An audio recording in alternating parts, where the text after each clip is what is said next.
Robo പുറപ്പെട്ടിട്ടുണ്ടെന്നാണ് അറിയാൻ സാധിക്കുന്നത്. ആരും ഈ സ്ഫോടനം നടക്കുന്ന ഇടത്തേക്ക്, അതായത് ഈ പടക്കശാലയുടെ അടുത്തേക്ക് പോകരുതെന്നൊരു മുന്നറിയിപ്പ് പോലീസ് നൽകിയിട്ടുണ്ട്. കോട്ടയത്ത് നിന്നും ഡോക്ടർമാർ പുറപ്പെട്ടിട്ടുണ്ട്. അതോടൊപ്പം തന്നെ ഈ ചൂട് കൊണ്ടാകാം അപകടമുണ്ടായതെന്നൊരു പ്രാഥമിക നിഗമനമാണ് ഇപ്പോൾ ലഭ്യമാകുന്നത്. കാരണം നമ്മൾ നേരത്തെ തന്നെ സൂചിപ്പിക്കുന്നതാണ്, കേരളം വലിയ ചൂടിലാണ്, ചുട്ടുപൊള്ളുന്ന സാഹചര്യമാണ്. ഇത്രയും അപകടകരമായിട്ടുള്ള വസ്തുക്കൾ ഉപയോഗിക്കുമ്പോൾ അല്ലെങ്കിൽ അതിനു വേണ്ടിയിട്ടുള്ള അത് നിർമ്മിക്കുമ്പോൾ ഈ ചൂടൊക്കെ വലിയ രീതിയിൽ പ്രതികൂലമായി സാഹചര്യം ഉണ്ടാക്കും. അത് തന്നെയാണ് ഈ പടക്ക നിർമ്മാണശാലയിൽ പെട്ടെന്ന് തീപിടിക്കുകയും ആളിപ്പടരുകയും ഒക്കെ ഉണ്ടായ കാരണം. ഈ ചൂട് ആണെന്നൊരു നിഗമനം കൂടി പുറത്തേക്ക് വരുന്നുണ്ട്. എന്തായാലും അതൊക്കെ വഴിയെ നമുക്ക് അതിന്റെ കൂടുതൽ വിശദാംശങ്ങൾ നൽകാം. എന്തായാലും എറണാകുളത്ത് നിന്നും റോബോ പുറപ്പെട്ടിരിക്കുകയാണെന്നാണ്. ശരി നവമി ദിനേശാണ് ആ വിവരങ്ങൾ, വളരെ പ്രധാനപ്പെട്ട വിവരങ്ങളാണ്. അവിടേക്ക് മനുഷ്യർക്ക് പോയി രക്ഷാപ്രവർത്തനം പൂർണ്ണ രീതിയിൽ നടത്തുക സാധ്യമല്ലാത്തൊരു സാഹചര്യത്തിൽ റോബോയെ എത്തിക്കാനാണ് നീക്കം നടക്കുന്നത്. റോബോയെ എറണാകുളത്ത് നിന്നാണ് എത്തിക്കുക. അത് പ്രതീക്ഷ നൽകുന്നതാണ്. അങ്ങനെയാണെങ്കിൽ കൂടുതൽ കാര്യക്ഷമമായി ഇടപെടാൻ കഴിയും. റോബോട്ടിക് ഫയർ ഫൈറ്റിംഗ് വെഹിക്കിൾ സ്ഥലത്തെത്തിച്ചുകൊണ്ട് രക്ഷാപ്രവർത്തനത്തിനുള്ള നീക്കമാണ് ഇപ്പോൾ നടന്നുകൊണ്ടിരിക്കുന്നത് എന്നത് നവമി റിപ്പോർട്ട് ചെയ്യുന്നു. മന്ത്രി കെ രാജൻ ഉൾപ്പെടെയുള്ളവർ തൃശൂരിലേക്ക് പുറപ്പെട്ടിട്ടുണ്ട്. തൃശൂർ മെഡിക്കൽ കോളേജിൽ എല്ലാ വിധത്തിലുമുള്ള സജ്ജീകരണങ്ങൾ ഒരുക്കിയിട്ടുണ്ട്. മാസ് കാഷ്വാലിറ്റി സജ്ജമാക്കിയിരിക്കുന്നു എന്ന വിവരം കൂടിയാണ് അവിടെ നിന്ന് ലഭിക്കുന്നത്. ആരോഗ്യമന്ത്രിയുടെ ഇടപെടൽ ഈ വിഷയവുമായി ബന്ധപ്പെട്ടുണ്ടായിട്ടുണ്ട്. കോട്ടയത്ത് നിന്ന് കൂടുതൽ വിദഗ്ധരായ സംഘം തൃശൂരിലേക്ക്, ഡോക്ടർമാരുടെ സംഘം തൃശൂരിലേക്ക് തിരിക്കുന്നു എന്ന വിവരം കൂടി വരികയാണ്. ലല്ലു തുടരുന്നുണ്ട്. ലല്ലു, നേരത്തെ കുഴിമിന്നലിന്റെ കാര്യം ലല്ലു സൂചിപ്പിച്ചു. അതാണ് ഈ തുടർ സ്ഫോടനങ്ങൾ ഉണ്ടാക്കുന്നതെന്ന് പറഞ്ഞു. വളരെ അപകടകാരികളാണോ കുഴിമിന്നൽ? ഇതിന്റെ തയ്യാറെടുപ്പുകൾ എങ്ങനെയാണ് നടക്കുക? അങ്ങനെയാണെങ്കിൽ ഈ 2.5 ഏക്കറോളം വരുന്ന സ്ഥലത്ത് പലയിടങ്ങളിലായി ഇതുണ്ടാകുമോ? എങ്ങനെയാണ് ഇതിന്റെ നിർമ്മാണ ഘട്ടം? അതിന് അപകട സാധ്യതകൾ ഇനി എങ്ങനെ നിലനിൽക്കുന്നു?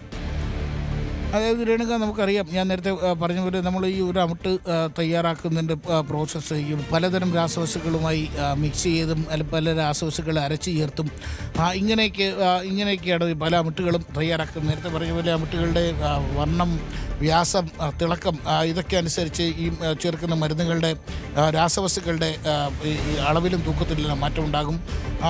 കരിമരുന്ന് തന്നെയാണ് എല്ലാത്തിൻ്റെയും അടിസ്ഥാനം. കിലോ കണക്കിന് കരിമരുന്നുകളാണ് ഒരു വലിയ വെടിക്കെട്ടിന് വേണ്ടി ഉപയോഗിക്കേണ്ടി വരുന്നത്. നമ്മൾ പല വിഷുകളിലൊക്കെ കണ്ടിട്ടുണ്ടാവും. ഇപ്പോൾ ഈ പാലക്കാടൊക്കെ ഈ തുടർച്ചയായി, അല്ലെങ്കിൽ നമ്മൾ ഈ തെക്കൻ കേരളത്തിൽ മാലപ്പടക്കുകൾ അധികമായി പൊട്ടിക്കുമ്പോൾ പാലക്കാട് നേരെ ഇത്തരത്തിൽ തുടർച്ചയായി പൊട്ടുന്ന ഡൈന പോലുള്ള സാധനങ്ങളാണ്. അപ്പോൾ അതിനകത്ത് ഈ കരിമരുന്ന് അല്ലെങ്കിൽ ഇവ സ്ഥാപിച്ച ശേഷം കിലോ കണക്കിന് കരിമരുന്ന് ഇതിനിടയ്ക്കിടെ വിതറി പോകുന്നൊരു പ്രക്രിയയാണ് നമ്മൾ കാണാറുള്ളത്. തൃശ്ശൂർ പൂരത്തിനും അങ്ങനെ തന്നെയാണ്. പകൽ പൂരത്തിനും എല്ലാം പൊട്ടുന്നത് ഇത്തരത്തിലുള്ള ഡൈനകളാണ്. ഇത് ഈ ഉഗ്ര സ്ഫോടനത്തോടെ, നമുക്കറിയാം, ഉഗ്ര ശബ്ദത്തോടെയാണ് നമ്മളിത് കാണുകയും കേൾക്കുകയും ഒക്കെ ചെയ്യുന്നത്.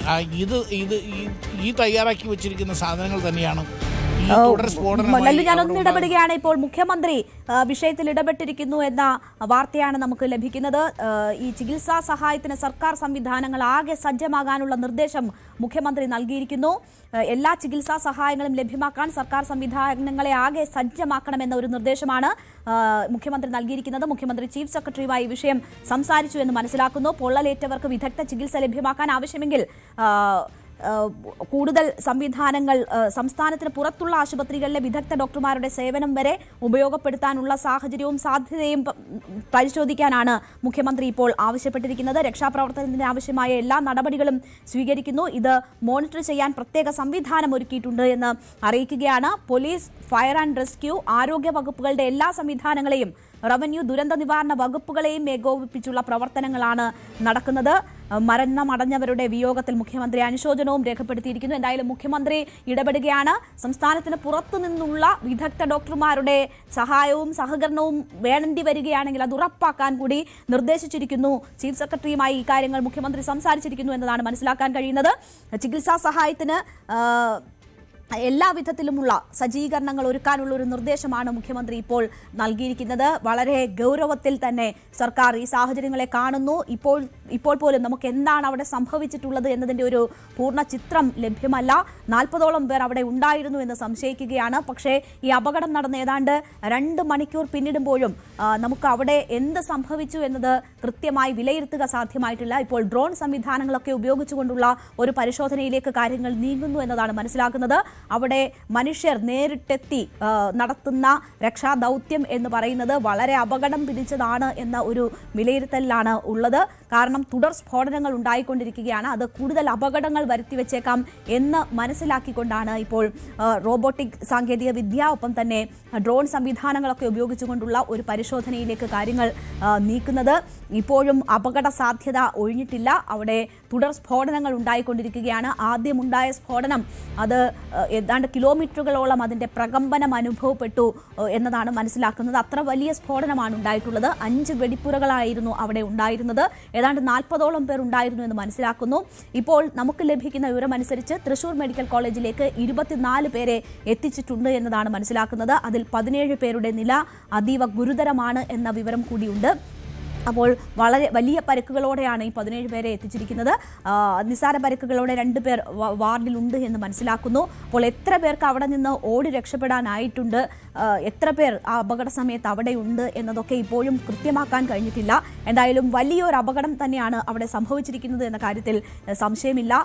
ഇപ്പോൾ ഇതുവരെ ലഭിച്ച വിവരമനുസരിച്ച് 6 പേരുടെ മരണം സ്ഥിരീകരിച്ചിരിക്കുന്നു എന്നതാണ് നമുക്ക് പറയാൻ പറ്റുന്നത്. മന്ത്രിമാർ ഉൾപ്പെടെയുള്ളവർ സംഭവ സ്ഥലത്തേക്ക് തിരിക്കുകയാണ്. കോഴിക്കോട് നിന്നും കോട്ടയത്ത് നിന്നും വിദഗ്ധ ഡോക്ടർമാരുടെ സംഘവും തൃശ്ശൂരിലേക്ക് തിരിച്ചിരിക്കുന്നു എന്നതാണ് മനസ്സിലാകുന്നത്. ഈ അപകടമുണ്ടായ സ്ഥലത്തിന് തൊട്ടടുത്ത് തന്നെയാണ് തൃശ്ശൂർ മെഡിക്കൽ കോളേജ് ആശുപത്രി. അതുകൊണ്ട് തന്നെ വളരെ പെട്ടെന്ന് ആളുകളെ അവിടേക്ക് എത്തിക്കാൻ കഴിഞ്ഞു. ഈ മുണ്ടത്തിക്കോടിന് തൊട്ടടുത്ത് തന്നെ ആയിരുന്നു ഈ മെഡിക്കൽ കോളേജ് ആശുപത്രി എന്നതിനാൽ രക്ഷപ്പെടുത്തിയെടുത്തവരെ ആശുപത്രിയിലെത്തിക്കാൻ അത് സഹായകമായി. പക്ഷേ ഈ പാടത്തിലേക്ക് ഫയർഫോഴ്സ് യൂണിറ്റ് ഉൾപ്പെടെ എത്തിക്കുക എന്നത് വളരെ ശ്രമകരമായ ദൗത്യമായിരുന്നു. മതിലിടിച്ചു പൊളിച്ചാണ് വാഹനങ്ങൾ കടത്തിവിടേണ്ടി വന്നത്. ചെറിയ വഴിയായിരുന്നു അവിടേക്ക് എത്താനുണ്ടായിരുന്നത്. അതുകൊണ്ട് തന്നെ അതിനൊക്കെ ആദ്യം കുറച്ച് സമയം നഷ്ടപ്പെടുന്ന സാഹചര്യമുണ്ടായി. ഇപ്പോഴും ആ അപകടം നടന്ന സ്ഥലത്തേക്ക് പൂർണ്ണമായും എത്താൻ പറ്റാത്ത സാഹചര്യങ്ങളുണ്ട്. ആ വെടിപ്പുരയുടെ കെട്ടിടത്തിൻ്റെ കല്ലുകൾ കിലോമീറ്ററുകളോളം ദൂരെ എത്തിയ സാഹചര്യമുണ്ട്. അപ്പോൾ അത്ര വലിയൊരു സ്ഫോടനമാണ് അവിടെ നടന്നത്. അതിൻ്റെ ആഘാതം എന്ത് എന്നറിയാൻ ഇനിയും കാത്തിരിക്കേണ്ടി വരും. വലിയ രീതിയിൽ രക്ഷാദൗത്യം നടക്കുന്നുണ്ട്. പക്ഷേ മനുഷ്യൻ സാധ്യമായ നിലയിൽ മാത്രമേ അത് ഇപ്പോൾ പറ്റുന്നുള്ളൂ. അവിടേക്ക് റോബോട്ടിനെ എത്തിച്ചുകൊണ്ട് എന്താണ് യഥാർത്ഥ ചിത്രം എന്നതറിയാനും കൂടുതൽ തെരച്ചിൽ നടത്താനുമൊക്കെയുള്ള ശ്രമങ്ങളാണ് ഇപ്പോൾ നടക്കുന്നത്. എറണാകുളത്ത് നിന്നായിരിക്കും ആ സംവിധാനം അവിടേക്ക് എത്തുക എന്നതാണ് മനസ്സിലാക്കുന്നത്.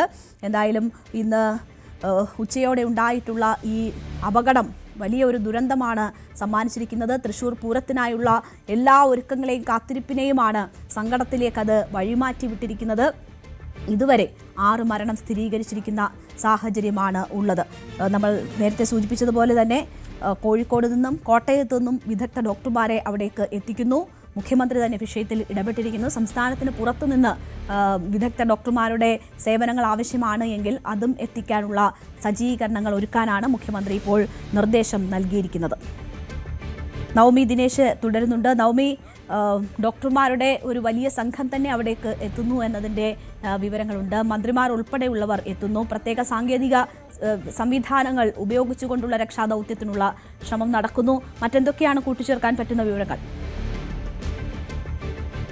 രേണുക, ഇപ്പോൾ ഏറ്റവും ഒടുവിലായി ലഭിക്കുന്ന വിവരം അനുസരിച്ച് ഈ പടക്കപ്പുര, അതായത് ഈ പടക്കശാലയ്ക്ക് പ്രധാനപ്പെട്ട ഈ സ്ഫോടനമുണ്ടായ പടക്കശാലയ്ക്ക് അരികിലേക്ക് ഫയർഫോഴ്സിന് ഇപ്പോഴും എത്താൻ കഴിഞ്ഞിട്ടില്ല. ഈ പാടത്തിലെ ബണ്ട് JCB ഉപയോഗിച്ച് പൊട്ടിച്ച ശേഷമാണ് ഫയർഫോഴ്സ് ഒരു പരിധി വരെ എത്തിയത്. പക്ഷെ അവിടെ നിന്ന് വെള്ളം ഒഴിച്ച് ഈ എത്താവുന്ന ദൂരത്തിലേക്ക് തീ അണയ്ക്കാൻ കഴിയുന്നതേ ഉള്ളൂ. അതിനപ്പുറത്തേക്ക് പ്രധാനപ്പെട്ട ശാലയ്ക്ക് അരികിലേക്ക് എത്താൻ കഴിഞ്ഞിട്ടില്ല എന്നുള്ളതാണ് ഏറ്റവും വിശ്വസിക്കുന്ന കാര്യം.